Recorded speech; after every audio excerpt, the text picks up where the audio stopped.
Philippians 4, verses 6 and 7. And what does it say? It says, be anxious for nothing, but in everything by prayer and supplication with thanksgiving, let your requests be made known to God. And the peace of God, which surpasses all comprehension, all understanding, will guard your hearts and your minds in Christ Jesus. Well, you know how we do it on the Soul Fuel. We like to give you context and background so that you can fully understand the position that the writer is in, which is the Apostle Paul. And he writes this letter out of a place that is not comforting in the physical, but it seems as if his inner man, everything that is coming out of him is calm. Everything that is coming out of him is it is solid. It is stable. It is not moving all over the place. He has a steady mind and he is self-controlled. But he speaks about peace and stability of mind from prison. The church in Philippi was dealing with several things. They were dealing with external pressures, internal disagreements. They were dealing with uncertainty. You know how we deal with today. Paul doesn't just tell them to calm down. He don't just say, hey, y'all, just calm down, calm down. He gives them a spiritual process. And I want to give you some key Greek words in order to really understand and pull out what Paul is saying. When he talks about this big word, this is a big word. This is a loaded word. This word right here starts with an A, and I just read it in the text, and it says anxious. Anxious. What is this? Merimneo. This is the Greek word for anxious, and it means to be divided.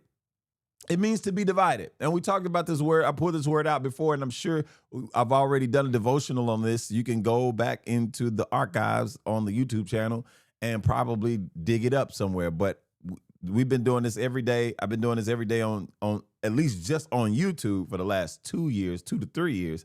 So just think. 365 days, not all 365 days, is 52 weeks in a year, minus two days out of all of those 52 weeks, however long that would be. That's how much content is out. And so I'm pretty sure I've covered almost the entire Bible, but at least the New Testament, and a lot of Psalms and a lot of Proverbs. But this is what we do. But listen, anxious, again, means to be divided. It means to be divided, to be divided, to be pulled in different directions mentally.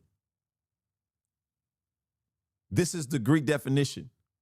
You probably won't see that if you looked at it in Merriam-Webster's, if you looked at on any definition. If you look up the definition in the regular English language, it won't give you the part that says to be divided and pulled in different directions. That's what anxiety does. It pulls you in different directions. And if it's pulling your mind in different directions, there's no way that you can be stable. This is why anxiety is not a fruit of the Spirit. Anxiety is not a characteristic that believers are to carry around, right? Does it come up? Does it happen? Absolutely, it does. But what do you do with it? That's what we're going to talk about today. But then there's another word that says guard. This is a military term. Biblically speaking, in the Greek, that guard is a military term, like soldiers standing watch over a city. It says anxious, then guard, then peace. Peace is another big word. Peace means wholeness. Peace means serenity. Peace means inner stability. Peace means not dependent on circumstances.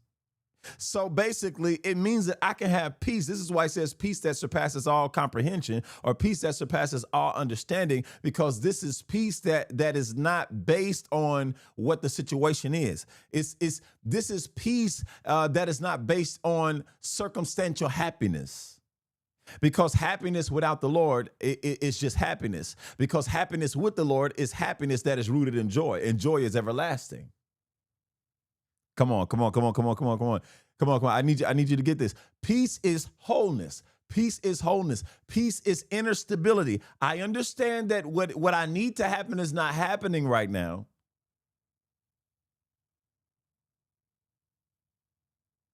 And I cannot show that I am dependent on the circumstance. This is powerful. Why? Because anxiety equals a divided mind. Anxiety equals a divided mind. Peace does what? Equals a guarded mind. Anxiety, put that in the chat. Anxiety equals a divided mind. Peace equals a guarded mind. So an unguarded mind has anxiety, and peace cannot have a divided mind. Anxiety equals a divided mind, and peace equals a guarded mind. You can't have both. That's why people want peace so bad and can't seem to get it, because they will not allow him to guard their mind. And you can't guard it because your guarding is letting him guard it. You see those two doors? You see those two doors? It's two doors to the mind. This first one is me. Why is this first one me? Because I must yield. I must let go. I must get out the way. But me guarding it is knowing who to let in. And me guarding it is me letting the Lord guard me. Because when he guards, I get peace. But watch this. There's a difference. Here's me guarding. This is me guarding. This is him guarding. If I don't let him guard in the first place, he's not there. And it's just me guarding. And when I guard, it's just one person. And he's omnipotent, meaning he's everywhere at the same time. I like to say it like this. He's omnipotent. Potent means what? Very strong, right? Strong and present. And omni means every side. So when he guards every side of me, every side of my mind. I'm only able to guard the front. I'm only able to guard what I can see. I don't know everything that's coming. We won't know everything that's coming.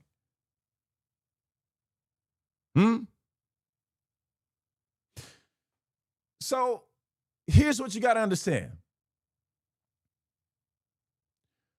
Your mind needs guarding because it is constantly under pressure. Paul does not say ignore your thoughts. Instead, he says bring everything to God. Come on again. He never says ignore your thoughts. Just ignore them. Just ignore them. Just ignore them. And I've never said that. If I've ever said that, I'm retracting that statement. I don't think I ever have, because I'm always going with what Scripture say. Scripture don't say ignore your thoughts, because there are thoughts that will come up, right? We're human. We're going to think things. We're going to think about things. It's not a sin to think about it. It's a sin in how you handle what you think about. And it's a sin in what you entertain in your thinking about. And when I say in your thinking about, I mean in your thinking around. I didn't mean for that to come out like that, but that made so much sense. You know, like a roundabout. You're thinking about can also mean round. You're thinking around things, right? But he doesn't say ignore your thoughts. He says bring everything to God. Because why? Because what you don't release to the Lord, your mind will try to carry. And what is the result? Mental division. That overthinking we were talking about last night, right? Because we said that overthinking is a product of fear. Because we got to know. We got to know. I need to know. Man, this outcome, man, but what if? Here's a perfect time to tell you what I was dealing with yesterday. I have an older car, right? I have an older car. It's a 2010. It's a Nissan. Easy to fix, but These days, it's not cheap anymore, but it's easy to fix nonetheless. And I have to do something. I have an appointment tomorrow, an interview, um, physical test, and all of this. All right, tomorrow, and I didn't want to pull up in an unregistered vehicle. It's registered, but it's expired, and I've been trying to do this since it expired, like a week after I was trying to get it taken care of, but I wasn't paying attention that my engine light was on, and when the engine light is on here in the state of Texas, emissions, like everything else can be fine and everything else passes, but your engine light has to be off. Right. So I spent some money, got the car, the tune up, always did the oil change, but got the car tuned up, spent some money on that, got a mechanic to come out. He did his thing on that. And then I didn't realize he turned the engine light off. But after the engine light is turned off, you have to drive it 100 miles. Drove it 100 miles. I go to the gym yesterday, left the gym on my way to emissions, and the light pops on before I get into the parking lot of the emissions testing station.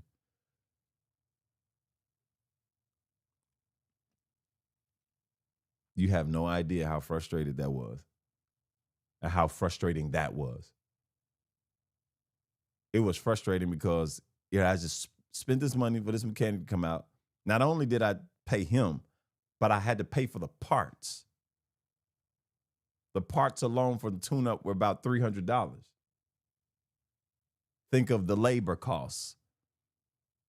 Then he found out that I was a pastor, and he was like, "Oh man," he took off for a little bit. I didn't ask him to do that because I didn't tell him that I was a pastor. I don't do that. I don't go out saying, "Hey, I'm a pastor. You think you can give me a pastor discount?" Nah, my son, I sent my son outside because Saturday, that's what was happening Saturday. Saturday, the mechanic was outside. He kept calling me while we were on the live. While my wife and I, we were live streaming to a Reset podcast for Creation Church, right? And I and my son had told him, I guess that I was a pastor. He's like, "Man, I didn't know you was a pastor." I was like, "Nah, yeah, I am, but you're fine." And he hit me with a little discount, I guess, or whatever. But I went to emissions, didn't work out. Said, yeah, it's the same issue. It was free because this was my second time going. Then I went somewhere else, thinking that they would pass it. It's like, nah, man. Then they find something else that's wrong with it. That it wasn't even the light. They wasn't even thinking about this other place wasn't thinking about the light. It was something else that popped up. O2 sensors, thermostat, something. I'm like, what? I can't win for losing. This is why I said it at the beginning. What happens when you're trying to do the right thing and right don't want to be done? What happens? What happens?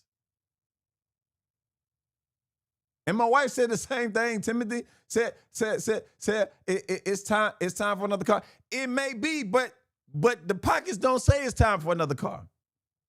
Pockets say, hold on to this car.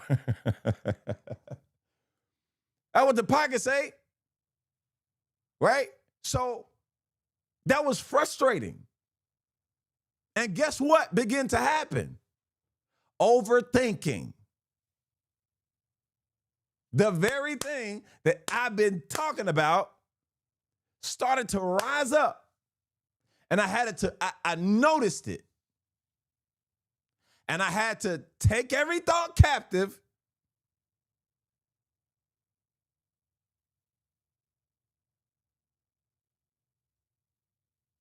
I told you it never fails. It never fails.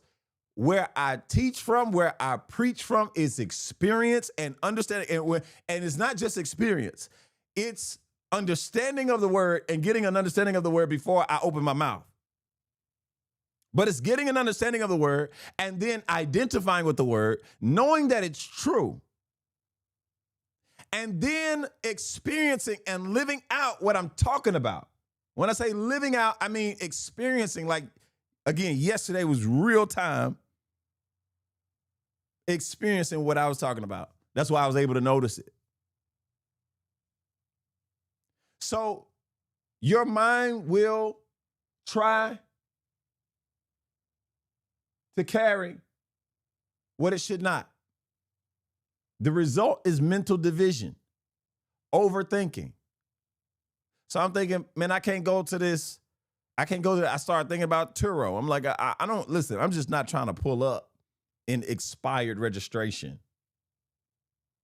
I'm not trying to pull up with expired registration. Somebody get behind me because it happened to me last month or earlier this month. On my way out of town, I got pulled over. Sheriff pulled me over.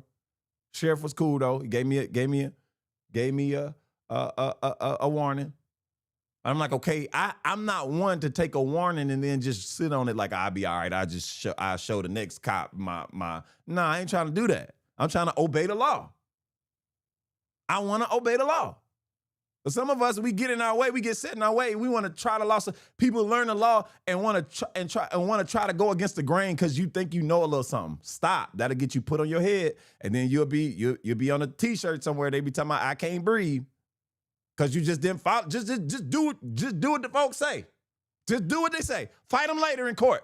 Do what they say, but you're not taking my life. You're not taking my life because I feel like I want to rise up. Ooh, I learned something. I learned something from somebody on TikTok about the law. Oh, I'm not rolling my window all the way down. I'm not rolling my. Okay, that's fine. You may not. That wouldn't bother me. That wouldn't bother me as a law enforcement. You can keep your window up as long as I can see a little bit of your face. It wasn't gonna bother me, right? So instability is a part of the result. Let's get back into this. Instability is a part of the result. But when you bring it to God, what do you think I did? What do you think I did? After being a little frustrated, I didn't go to cussing. I didn't go to doing, honestly, I did not go in, I did not start cussing and like, man, I can't, man, this is mom. Woo. I didn't get mad at the person because they didn't pass it. I didn't get mad at nobody. I didn't get mad at nobody.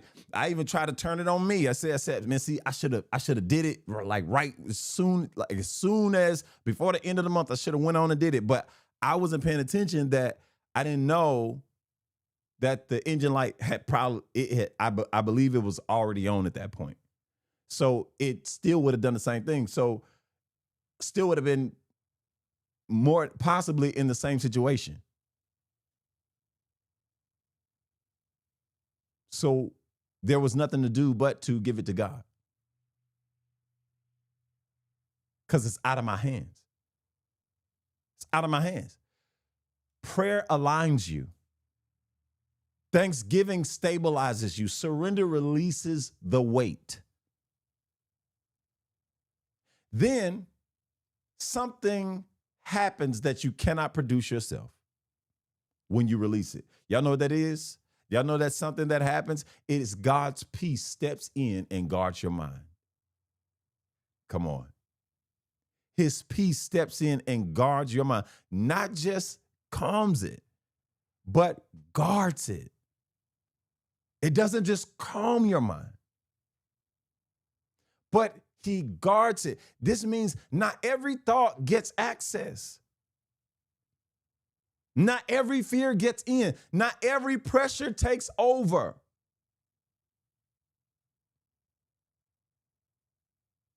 First Peter chapter 5, verse 7. We talked about this one before already in talking about the mind. But I felt that I want to go a little deeper into this morning.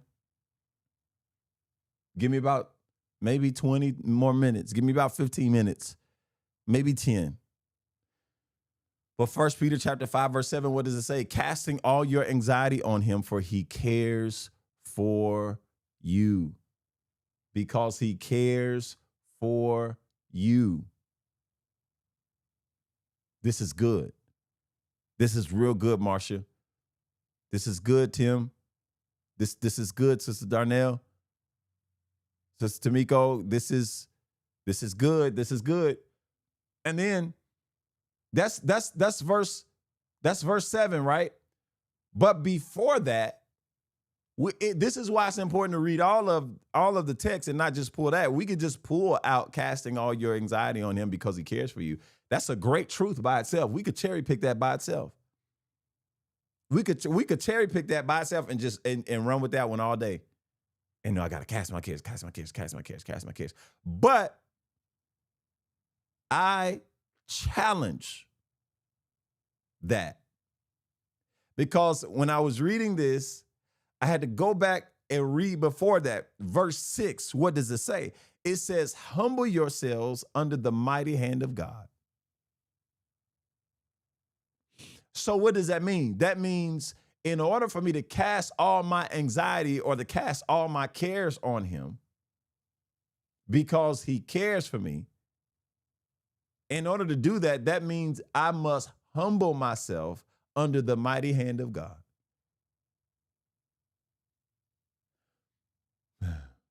Okay.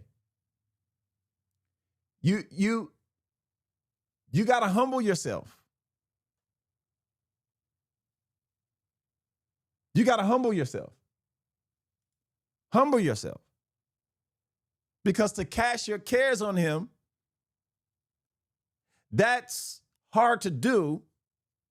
I only say hard because y'all know I don't believe anything is hard to do like that. Maybe tough at times, but it's not hard, because we serve a God that there's nothing too hard for. But it's hard to do when you do it by yourself. It just is. Humble yourselves under the mighty hand of God. And then he follows up.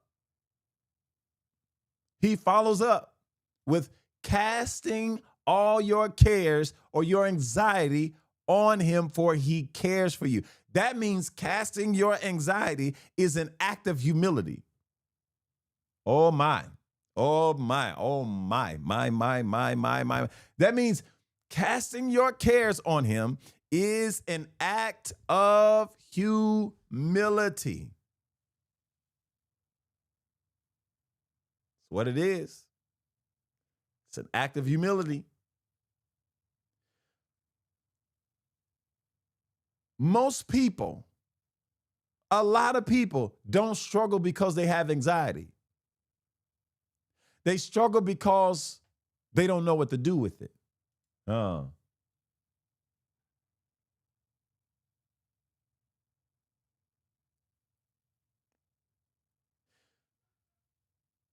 People don't struggle because they have anxiety. They struggle because they keep on holding on to it. That's it. They keep holding on to it. Anxiety is not just a feeling. It is a weight. A weight the mind is trying to carry. It is a weight that the mind is trying to carry. I don't know if y'all have ever tried to put anything heavy on your head. You ever try to put anything heavy on your head? Here are two Bibles, NASB 95 and the King James Version, right?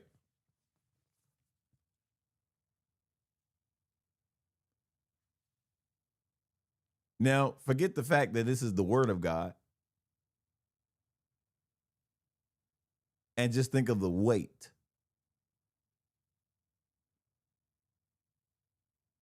And just think of more books. Just think of like a 40-pound weight.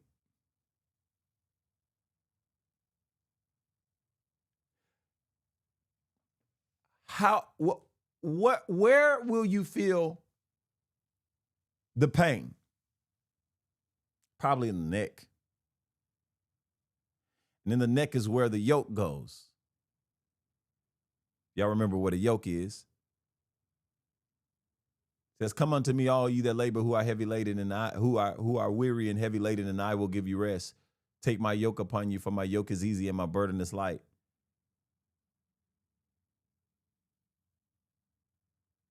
The neck, fit in the physical, feels the strain of the weight pushing down, which eventually, however long you got, however long that weight is on your head, and how many times you keep doing that per day, and for how long, for whatever amount of time, it's going to create back problems.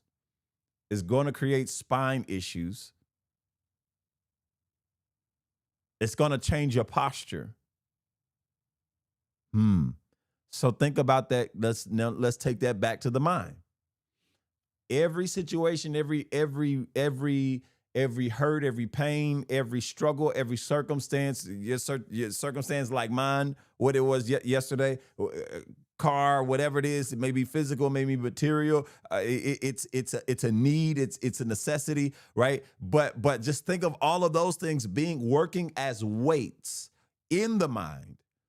They are holding you down. They create spinal issues, bad posture. You change. And now you can't really function the way that you should. And now you need to be collecting disability or something. Now you need to go see the doctor for your condition. And it's going to take time to either get it back, or you just may be in that position based on how long you stayed in that condition. So again, anxiety is not just a feeling, but it is a weight the mind is trying to carry. And when you carry it, your thinking becomes divided. When you carry it, your focus weakens. When you carry it, your peace is disrupted. When you carry it, you are weighed down. You feel like there is no motion. You feel like God is not with you. You feel that's when that alone feeling, because what default is setting in? What default? If it ain't faith, is what? Fear. Fear got a whole lot of stuff that come with it. Overthinking, shrinking back when you should be speaking up. But here's that humility connection, because casting requires humility. Why? Because holding on to it says, I need to manage this myself. I'm going to take care of this myself. I need to manage this myself. Don't nobody know me like I know me. Can't nobody tell me nothing. No, I know. Let me manage this myself. But casting it says, God, you are able. I release this to you. I'm drowning in my own strength. You know why I'm drowning in my own strength? Because I think I'm strong, but the weight. I'm trying, but the weight keeps pushing down. This is a good weight to have on your head, but this don't put more on you than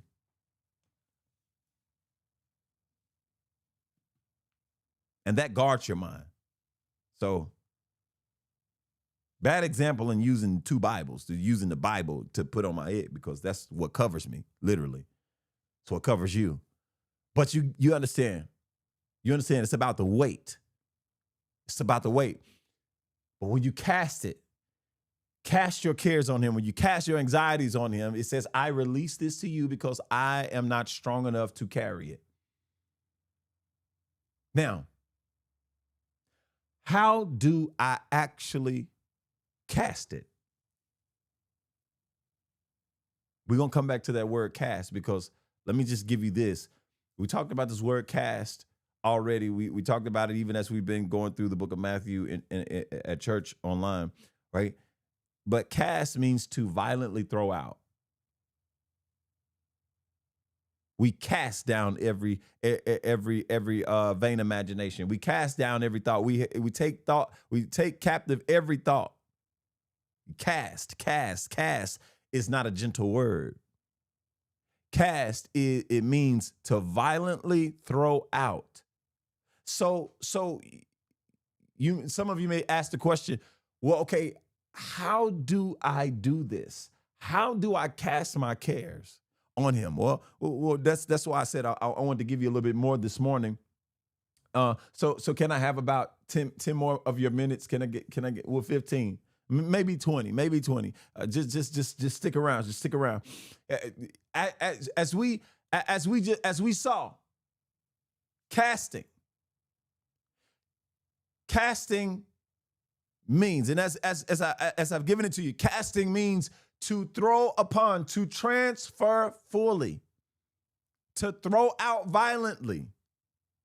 Every time Jesus cast out a devil, what was he doing? He was throwing it out how? Violently. Jesus was not polite, but with his authority, oh my God, I need you to get this.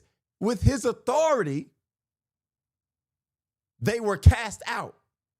And watch this. Every time Jesus frees somebody of demon possession, he never touches them.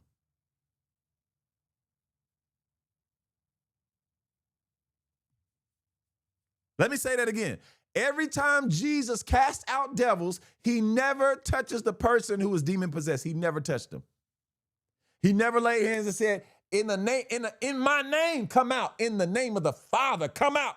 Come out, come out. I said, come out. I said, come out. I said, come out. Come out, you devil. Come out. I cast you out, Satan. I cast you out. He didn't do that.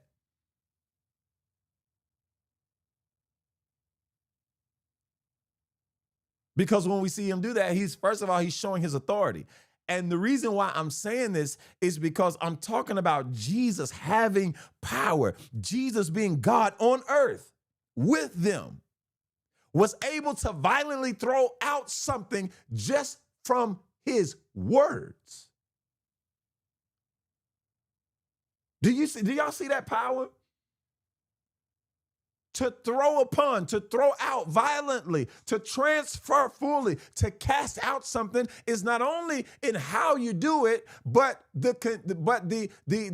frequency and understanding that it cannot come back. It has no place, right? It has no place. You got to get that. You really got to understand that. It has no place. It cannot return. So if casting means to throw out violently and to transfer fully, you don't share anxiety with God. You transfer the weight to him.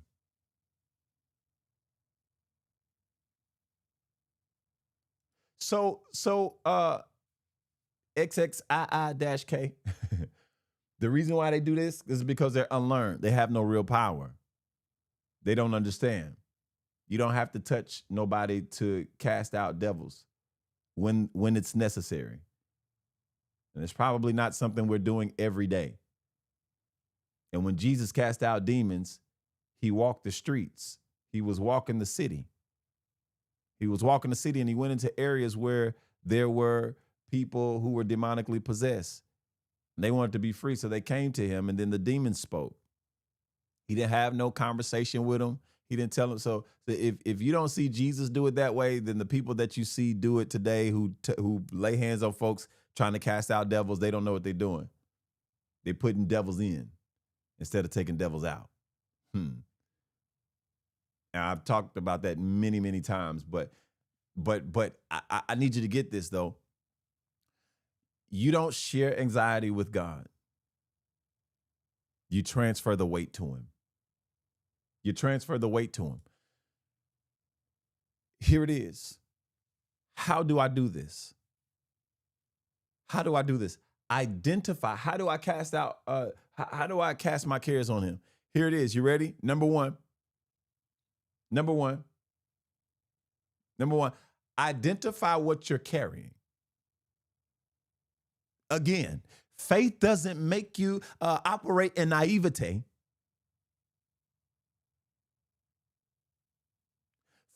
Faith doesn't make you naive to the realities of life. No, I know that my problem is still there. I know my problem is still outside, parked on the street. I know it's still there, but identify, and I'm just using this as an example. Identify what you're carrying. You can't cast what you won't acknowledge. They tell you in AA, I'm told in AA, in any type of AA, not even just AA, but any type of rehab, they tell you the first step to recovery is what? Admitting that you have a problem. Now, how the world know that? But people in church ain't taught that. No, they just taught, yeah, just give it to Jesus and that's it. But they don't tell you how to give it to Jesus.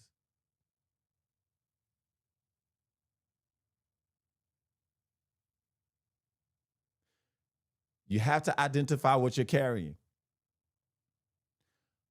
Ask questions like this. What is sitting heavy on my mind right now? What's sitting heavy on my mind right now? What am I replaying over and over? What do I keep on rehearsing in my mind? What do I keep on giving room to be practiced in my mind? What am I trying to control?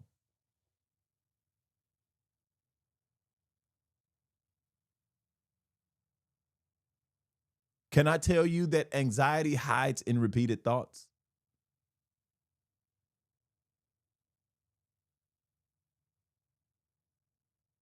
The enemy has a way of making you think that you're late for rehearsal.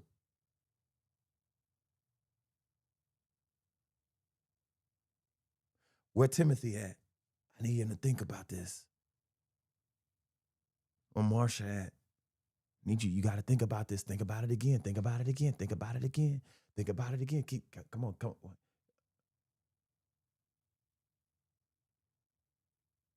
Anxiety hides in repeated thoughts. That's where it's coming from. And you're driving yourself insane because you can't figure it out. I keep on thinking about it. I keep on thinking about how can I, how? This is what brings us to number 2. You have to bring it to God specifically. Not vague prayer. Not a Lord, help me. But it's, Lord, I'm worried about this situation. Lord, I keep thinking about this situation. I don't know how it's going to work out. And when you have acknowledged it, then you have to understand that casting requires specific surrender. So then you have to, number 3, release control. Release control. This is the tough part. But it's not hard. But it's only hard because of what we want, because of what we look for, because we're not getting what we want when we want it, and it's not happening when we think it needs to be happening. Release control. And to release control is to violently throw out these thoughts that you have rehearsed. To release control, you stop trying to mentally solve the problem. You stop trying to mentally solve what you just gave to God. You stop it, because if you keep rehearsing it, you pick it back up. And if you pick it back up, you won't ever see the peace. You can keep crying for peace, you can keep praying for peace, but you won't ever get it, because where there is prayer, whatever you're praying for, as it pertains to peace, if you're praying for peace, you got to be willing to be a peacemaker. And being a peacemaker means that I'm putting my trust in the Lord. If you rehearse it, you pick it right back up.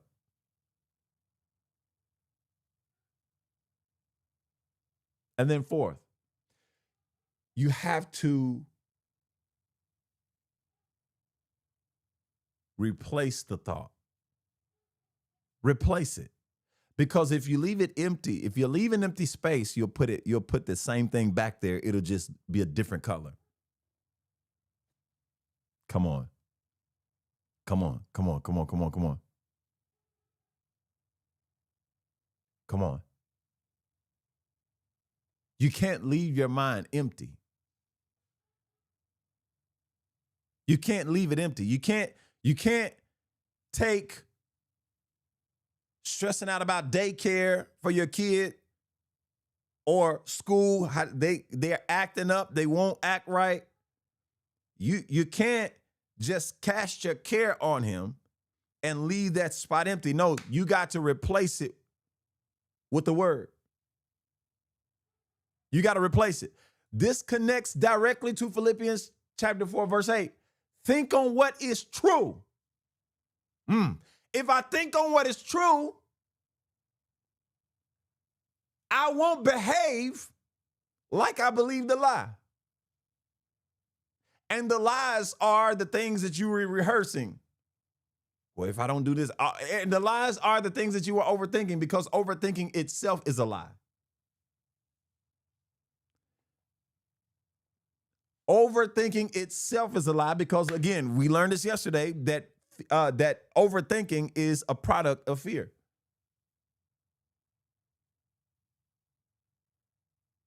And if it's a product of fear, fear is a lie, because God has not given us the spirit of fear, but of love and of power and of a sound mind. Talked about that last night, 1 Timothy. So instead of, what if this goes wrong? Because that's a part of overthinking. Instead of saying, what if this goes wrong? You have to shift it to, God is in control. He sees what I don't. He knows what's better for me. He knows what's best for me.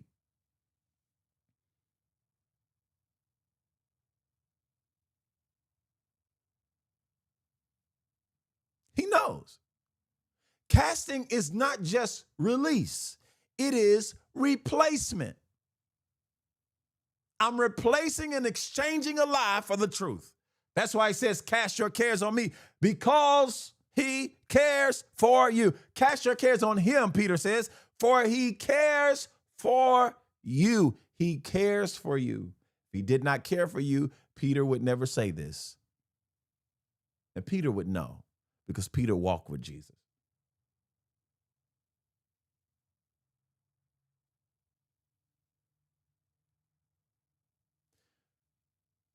Number five, refuse to recarry it.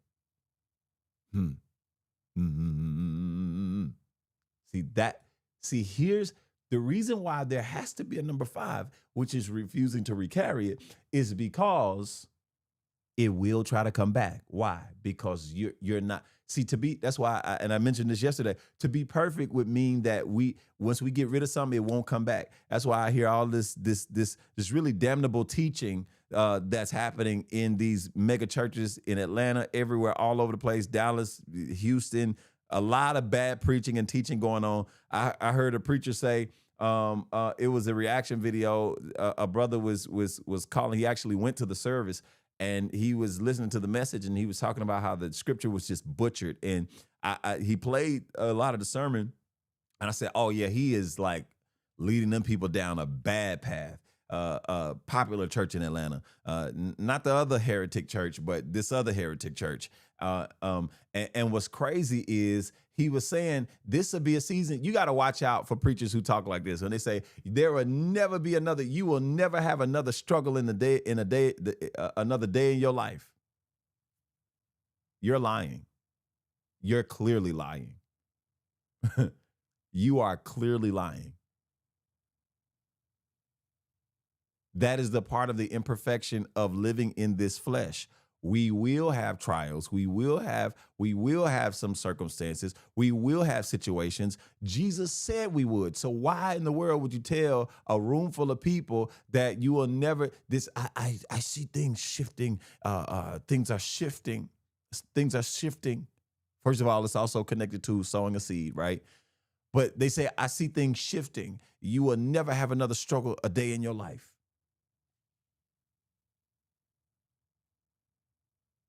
Now, as much as I would, like, my flesh would love to believe that, my soul can't. My understanding of this here word don't say nothing like that. In fact, I think it was Brother James, the brother of Jesus, who said, "Count it all joy when you go through the various trials." Doesn't say if you go through the various trials. It says when you go through the various trials, right? You will have tough times. I don't care how much money you got. I don't care how much of a billionaire you become. I don't care how much of a millionaire you become. You will have problems. In fact, I would argue that when you have more money, you have more problems. We know that saying, more money, more problems. It's a fact. And you worried about, you got anxiety. Look, anxiety, I think you got more chances of higher anxiety with money than you do in your God is providing situation. Because now you got to worry about taxes. You got to worry about CPA stealing money. You got to worry about people using you. You got to worry about it. And Lord knows if you ain't married, you got to worry about who with me for my money. And even if you are married, you got to worry about, are they trying to kill me? Are you listen, there's so many other things that come with having money. That's why money is not the ultimate answer. Yes, money answers all things, but even when scripture speaks to money answering all things, it's just talking about how it's a vanity, but it does not answer soul issues. You cannot throw money at soul problems. You cannot throw money at spiritual issues. You cannot throw money at anxiety. You just can't. You can take all the trips you want in the world, but you're going to recarry all the things that you thought that you were getting rid of. So 5, refuse to recarry it. This is where discipline comes in. This is where discipline is necessary. When the thought comes back, don't entertain it. Don't build on it. Because it will try to make a comeback. Thoughts talking about, don't call it a comeback if it get a hold of you again. It's on you. It's on you. Don't entertain it. Remember we talked about the heart? Jesus says, out of the abundance of the heart, the mouth speaks. In other words, let me give it to you. Let me translate that for you to understand. Whatever your heart is full of, that is what's going to come out of your mouth. And not only what comes out of your mouth, that is what you're going to act out. Because you have to understand something. Words are just as powerful as actions. Just because you said it don't mean you won't do it. Come on. Don't mean you won't do it. And it also doesn't mean you will do it, but the probability of you doing it is higher than you not doing it. So your actions and your words are the same when it comes to what is in the heart. The heart is going to, whatever your heart is full of, that is what your mind has entertained. And remember yesterday, between the mind and the heart is the processing, and that processing is the feeling. Feeling is the feeling. Your feelings, you're feeling. Whatever's happening, you feel. You feel what's happening to you. But now, if you allow it to contaminate your heart, if you allow your heart to be filled with what you feel, then I'm going to act out what I've been thinking. Come on. Are y'all with me this morning? I know we ain't even begin to pray yet. I'm over my time. But you have to respond to your issue or that thought that I already gave this to the Lord. I already gave this to the Lord. I already. Absolutely, Marcia. That feelings are indicators, not what brings validation. It may validate that what was said. If something is said to me, somebody treat me wrong, my feelings are hurt, right? My feelings are hurt. I heard it. It went to my mind because notice the ears are right. The ears are connected to the mind. So what you hear, you ain't tripping. You heard it.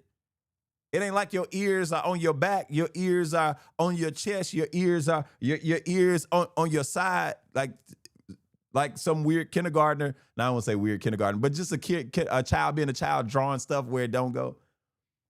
Your ears are not down here. Your ears are by your brain, right? So when words come in, it goes to the mind and you process those. And your mind says, oh, that was offensive. Oh, my feelings are hurt. Now, what am I doing with that? It's an indicator. My feelings are hurt. What they said was rude. It was mean. Why did it offend me? Ask those questions. Why did it offend me? Am I going to allow this? Because even those things that people have said, we have allowed those to live rent-free. And we begin to overthink. And then we say we're over it. No, time just passed by. Can I tell you something? Thank you, Holy Spirit. Thank you.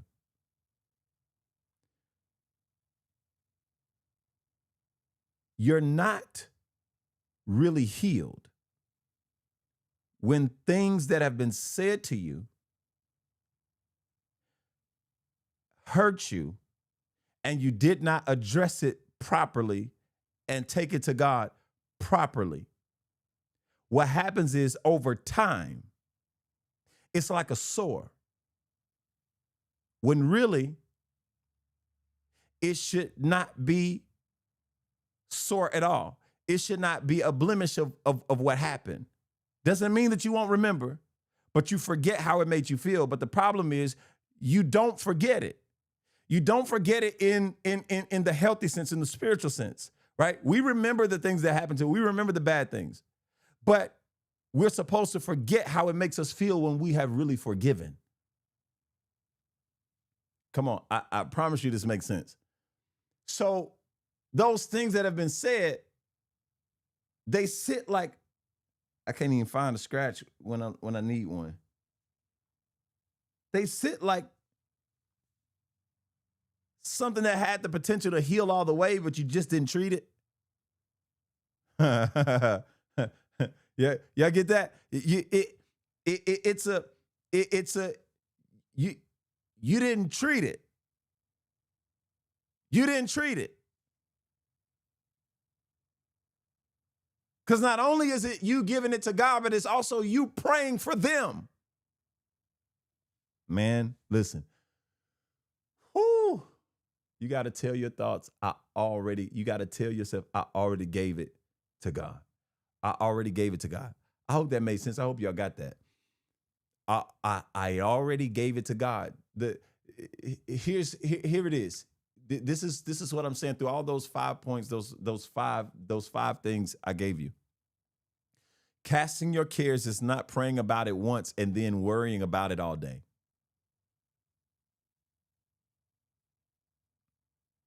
Did you hear me, Christy? Casting your cares is not praying about it once and then worrying about it all day. Because that's what some of us have done. I've done that many times before in the past. Before I even came into understanding and really was really getting it.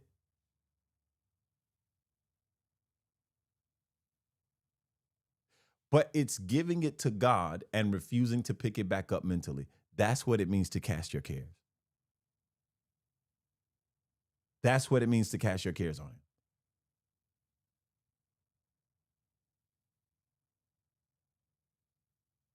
Because once you give it to Him,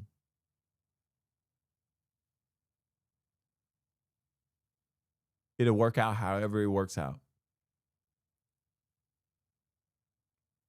Casting your cares is giving your care to God, giving your anxiety to God, and refusing to pick it back up mentally.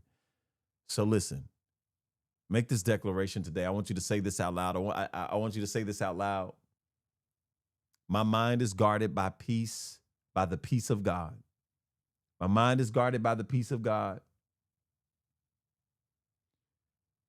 I will not carry what I was meant to release.